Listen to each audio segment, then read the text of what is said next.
So I'm going to go through and explain question 1 from the 2009 AP Chemistry free response question. So for A, it gives you these two different acids, and it says which of the two acids is stronger, HOCl or HOBr.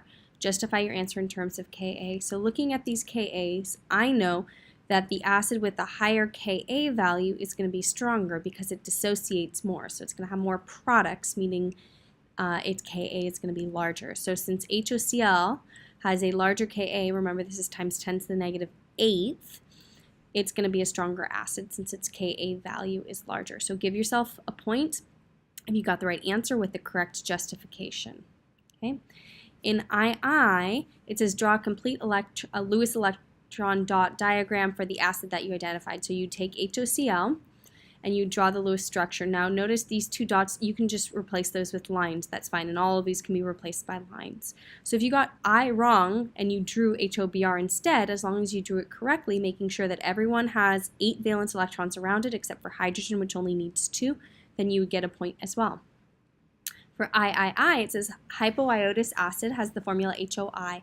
Predict whether it's a stronger or weaker acid than the acid you identified in part AI. So we identified HOCl. So if we compare HOCl with HOI, remember when you have one of these acids and we call them oxo acids, meaning it's got an oxygen, if you imagine there is an iodine here instead, remember the more electronegative an element is, the more it's going to hog the electrons towards it, which is going to make breaking this bond, this HO bond right here, easier. The easier it is to break that bond, the stronger the acid is. So for HOI, since I, if you look on the periodic table, it's lower on the periodic table than HOCl, meaning it's less electronegative, which means it's going to be a weaker acid because it's harder to break that HO bond in HOI versus in HOCl, since Cl is more electronegative. So you get a point for explaining that HOI is a weaker acid by stating that it is weaker because its HO bond is stronger, since iodine is less electronegative than Cl. There's another explanation here talking about the stability of OI minus. If you put that awesome, I didn't even think about that, talking about that, and I haven't really taught about the stability of your conjugate base or conjugate acid, so the explanation that I just explained is sufficient. For B, it says write the equation for the reaction that occurs between hypochlorous acid and water. So you can either write it, just HOCl plus water gives you the conjugate base plus H3O plus the hydronium ion, or you could just write this the way that we normally do it. Either one would get you a point. In C, notice that this is going to be a salt, so remember we ignore Na and we're just dealing with OCl minus, which is going to be a base. Okay? So it tells you it's going to react. It's that they're very nice. They give you the reaction, right, showing it acting as a base, forming HOCl and OH minus. It says write the equilibrium constant expression for the hydrolysis of this. So remember products over reactants, and you're done. Remember you don't include water because it's a liquid. So you get 1 point for writing the correct expression. Then it says calculate the value for the equilibrium constant for this reaction. Well, keep in mind this is a base dissociation, and so since you're given your Ka value up all the way back in A, okay, you're given your your Ka value, you can determine your Kb by simply taking the Kw, so 10 to the negative 14th, and dividing it by your Ka value. So you should get 3.4 times 10 to the negative 7th. So if you got that correct value, again, give yourself a point.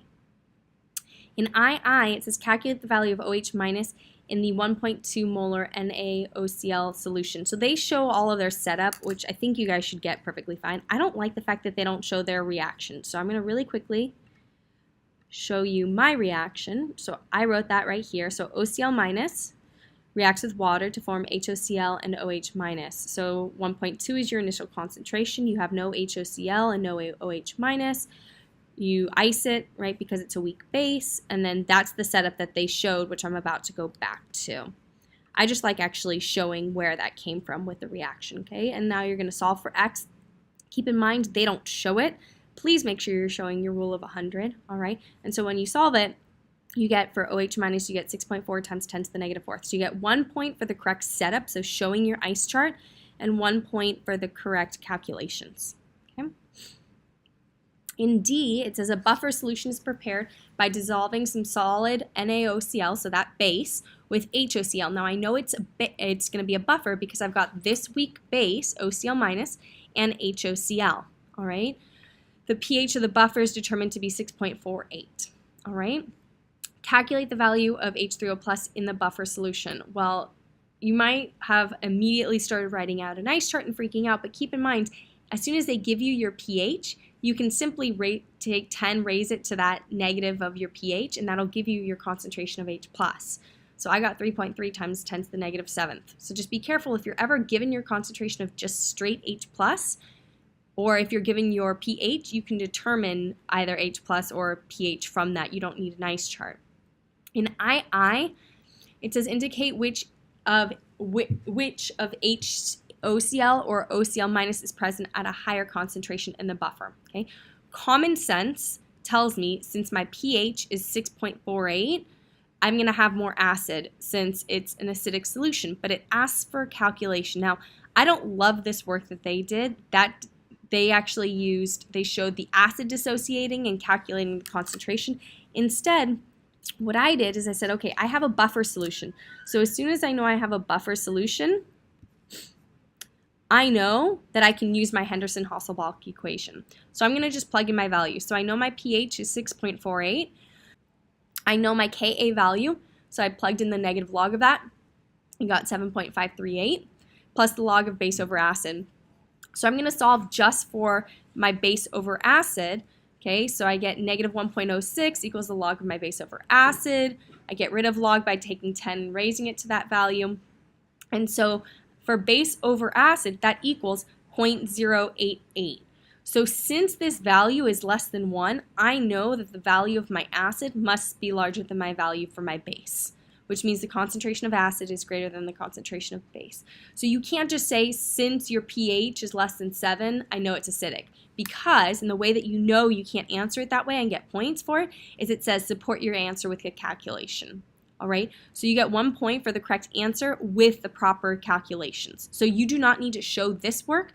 If you did it this way, showing the acid dissociating, that's perfectly fine. If you did it with the base dissociating and were able to calculate it, showing that your base is greater than the amount of acid, getting this fraction, fantastic. You don't have to do it my way, but they do need to see some sort of work.